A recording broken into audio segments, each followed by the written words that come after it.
Hello दोस्तों, science study की online class में आपका स्वागत है। ये क्लास ऑनलाइन चल रही हैं। कुछ ही दिनों में हमारा चैनल मोनेटाइज हो जाएगा। इसके बाद हम आपके साथ ऑनलाइन रूबरू हो सकते हैं। कुछ दिनों के लिए आपको इंतज़ार करना पड़ेगा। और आज हम पढ़ेंगे राजस्थान का इतिहास। राजस्थान का इतिहास हम शुरुआत से पढ़ेंगे। साइंस स्टडी पर राजस्थान का इतिहास अभी तक शुरुआत होने वाला है और आप मेरे साथ देख सकते हैं राजस्थान का इतिहास। राजस्थान का इतिहास हम सबसे पहले परीक्षा की दृष्टि से 1857 की क्रांति शुरुआत करेंगे। उसके बाद आंदोलन वगैरह वो बाद में करेंगे।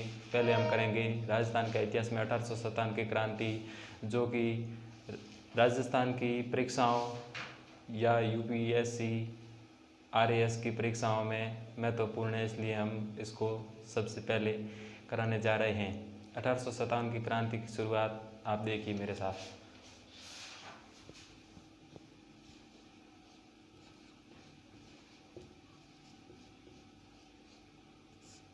राजस्थान का इतिहास।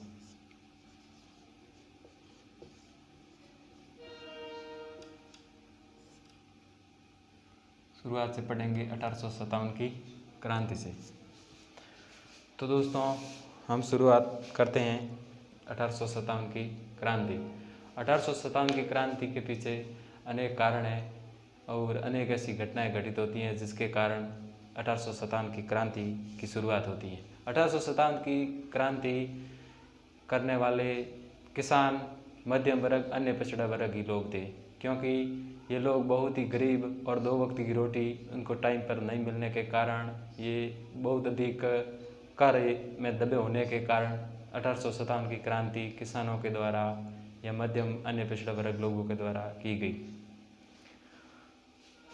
तो सबसे पहले हम शुरुआत करते हैं लॉर्ड वेलेंसली। लॉर्ड वेलेंसली की सहायक संधि प्रथा।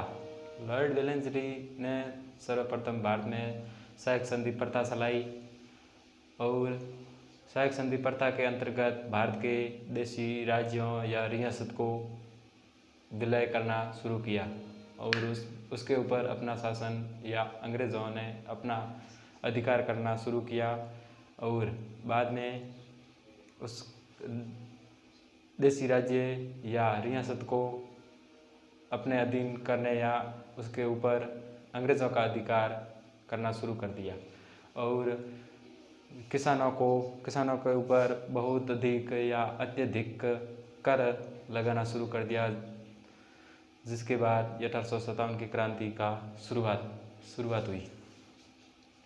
तो हम पढ़ेंगे लॉर्ड वेलेंसली की सहायक संधि प्रथा। इस क्रांति में अनेक घटनाएं घटित होती हैं, जैसे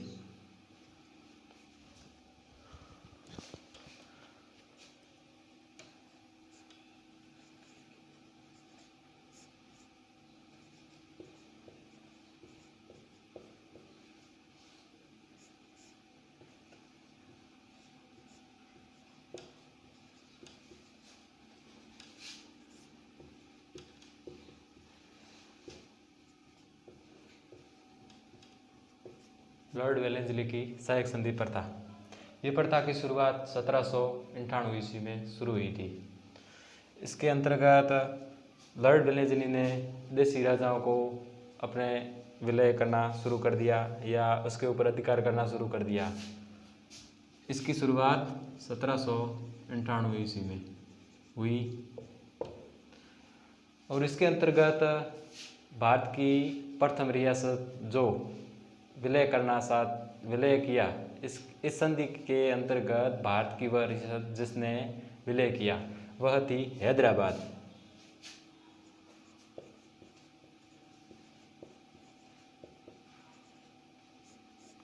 हैदराबाद ने विलय किया इस संधि के अंतर्गत 1798 ईस्वी में। उसके बाद विलय करने वाली भारत की दूसरी रियासत थी मैसूर।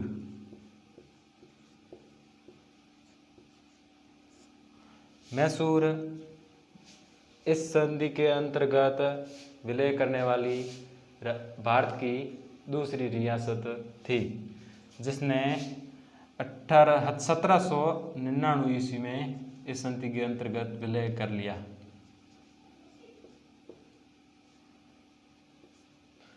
तीसरी रियासत थी, इसके अंतर्गत संधि करने वाली भारत की तीसरी रियासत थी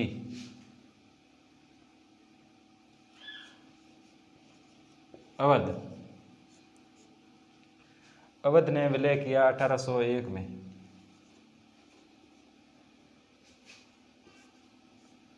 और इसके बाद पेशवा,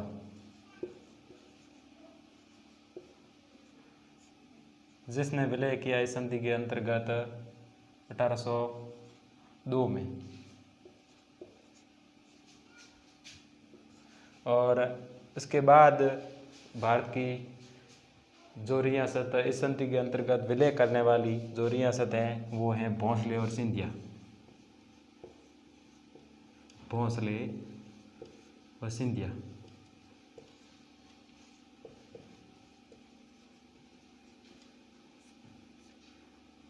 जिसने इस संधि के अंतर्गत विलय किया 1803 में,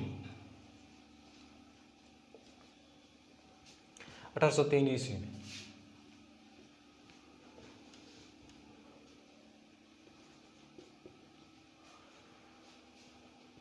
यहाँ पर दोस्तों मैसूर के साथ एक और संधि करने वाली रियासत थी, वो थी, सॉरी दोस्तों यहाँ पे थोड़ा मिसप्रिंटिंग हो गया, इसलिए यहाँ पे मैसूर के साथ एक और रियासत थी जिसने संधि की, वो थी तंजौर। तंजौर रियासत ने मैसूर के साथ ही संधि करने वाली रियासत थी, जिसने 1799 में ही संधि की थी मैसूर के साथ तंजौर ने, 1799 ईस्वी में। और इसके अंतर्गत संधि करने वाली राजस्थान की प्रमुख रियासतें, जिसमें प्रथम रियासत थी जिसने इस संधि के अंतर्गत विलय किया, वो थी भरतपुर।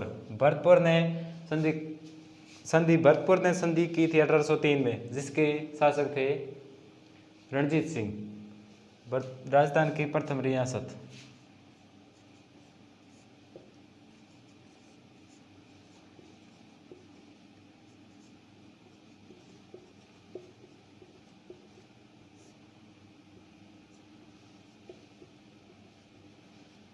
भरतपुर, जिसने 1803 में संधि की थी। 1803 ईस्वी में संधि की थी, जिसके शासक थे रणजीत सिंह।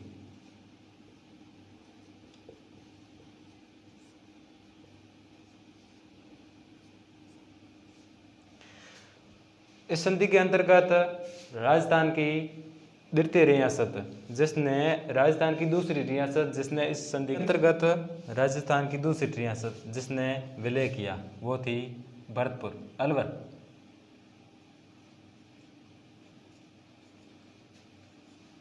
अलवर रियासत, द्वितीय रियासत जिसने इस संधि के अंतर्गत विलय किया। प्रथम रियासत हो गई भरतपुर, द्वितीय हो गई ये राजस्थान की ये दो रियासतें, जिसने इस संधि के अंतर्गत लॉर्ड वेलेंसली सहायक संधि प्रथा के अंतर्गत विलय किया। इसने विलय किया था 1803 ईस्वी में। इसी के साथ ही 1803 ईस्वी में इसके शासक थे बख्तावर सिंह।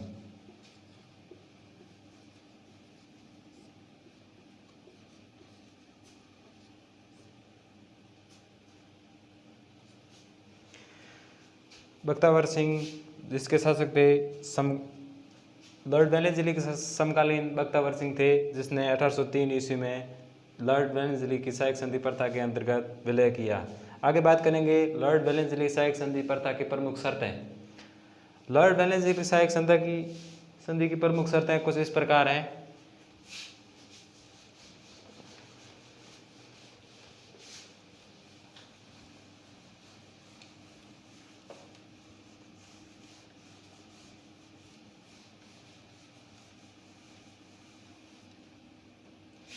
लॉर्ड वेलेंसली की सहायक संधि प्रथाएं पढ़ेंगे। सहायक संधि प्रथा हमने पढ़ चुके हैं, और उसके बाद हम पढ़ेंगे लॉर्ड वेलेंसली की सहायक संधि प्रथा की प्रमुख शर्तें। वह शर्त है जिसके अंतर्गत देशी राजा विलय करने के लिए तैयार होते थे। इस अंग्रेज़ों द्वारा लालच देकर विदेशी राजाओं को अपने अधीन करने के लिए कुछ शर्तें रखी हुई थी, वो शर्तें हम आपको पढ़ाने वाले हैं। पहली शर्त है कि संधि करने वाली देशी रियासत या राज्य को अपनी राजधानी या राज्य में 5000 की अंग्रेजी सेना रखनी होगी। दूसरी, देशी रियासत को संधि करने वाली देशी रियासत को अपने राज्य या रियासत में अंग्रेजी रेजिडेंट या पॉलिटिकल एजेंट रखना होगा। तीसरी, पॉलिटिकल एजेंट या सेना का संपूर्ण व्यय भार या खर्चा राजा द्वारा वहन किया जाएगा। राजा की विदेश नीति पर अंग्रेज़ों का अधिकार होगा। 4 नंबर। और 5वीं है, राज्य की कुल आय का 1/3% भाग अंग्रेज़ों को दिया जाएगा। तो प्रथम थी सहायक संधि प्रथा की प्रमुख शर्तें। सहायक संधि की प्रमुख शर्तें जो निम्न प्रकार है।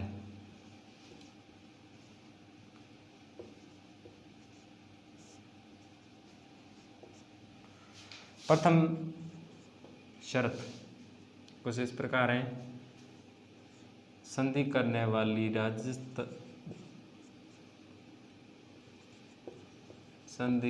वाली भारत की या अन्य रियासत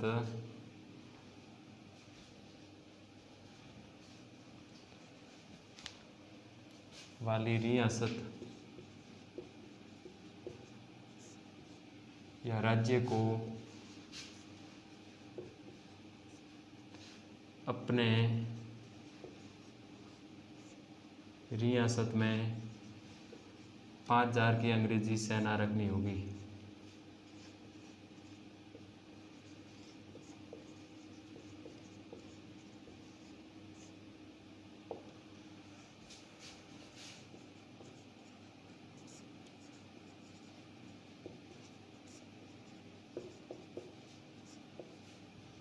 प्रथम शर्त तो हो गई कि संधि करने वाली रियासत को अपनी राजधानी या राज्य या रियासत में 5000 की अंग्रेजी सेना रखनी होगी। मतलब अंग्रेज़ के 5000 सैनिक अपने रियासत में दाखिल देने होंगे। दूसरी शर्त,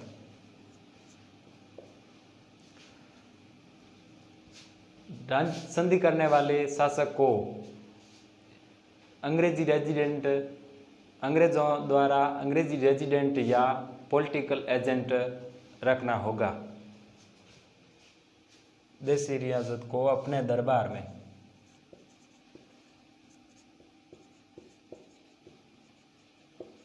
देशी रियासत या राज्य को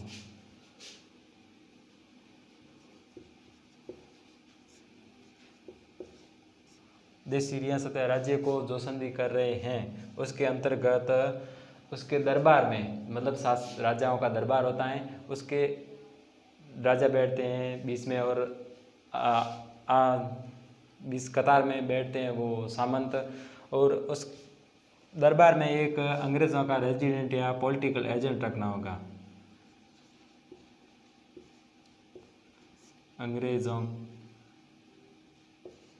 अंग्रेजी रेजिडेंट या पॉलिटिकल एजेंट।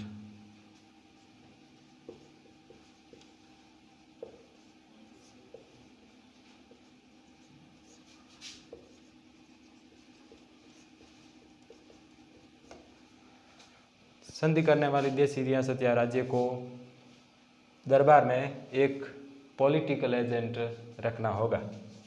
तीसरी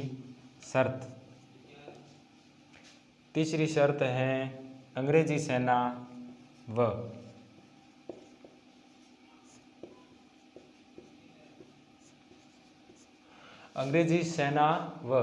पॉलिटिकल एजेंट जो अंग्रेज़ों द्वारा नियुक्त किया गया था उसका संपूर्ण व्यवहार या संपूर्ण खर्चा राजा द्वारा ही वहन किया जाएगा। ये शर्त सेना, अंग्रेजी सेना व पॉलिटिकल एजेंट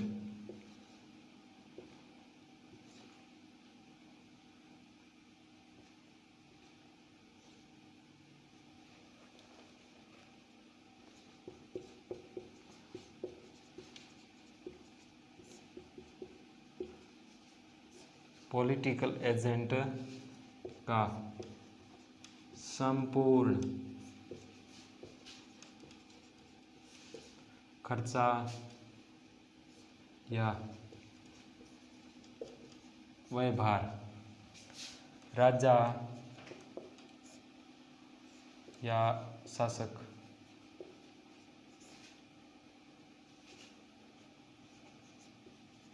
द्वारा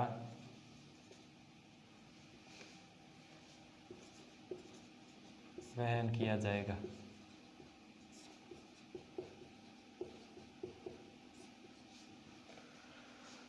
तीसरी शर्त हमने कर ली है। हम चौथी शर्त है कि राजा की विदेश नीति पर अंग्रेजों का अधिकार होगा। राजा की विदेश नीति पर अंग्रेजों का अधिकार होगा।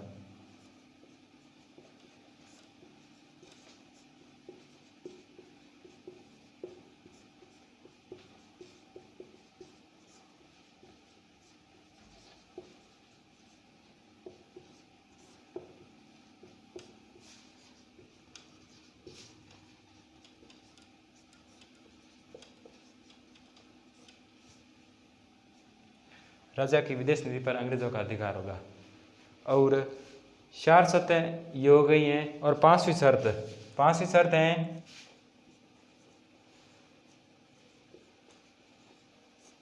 देशी राज्य या रियासत को अपनी कुल आय का 1/3% भाग अंग्रेजों को दिया जाएगा।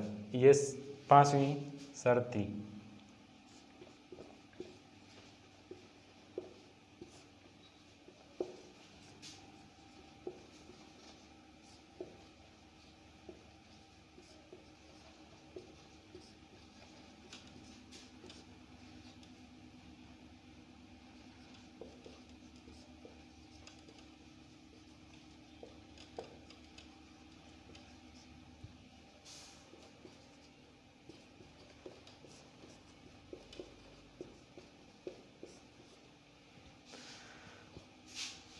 तो आज के लिए बस इतना ही।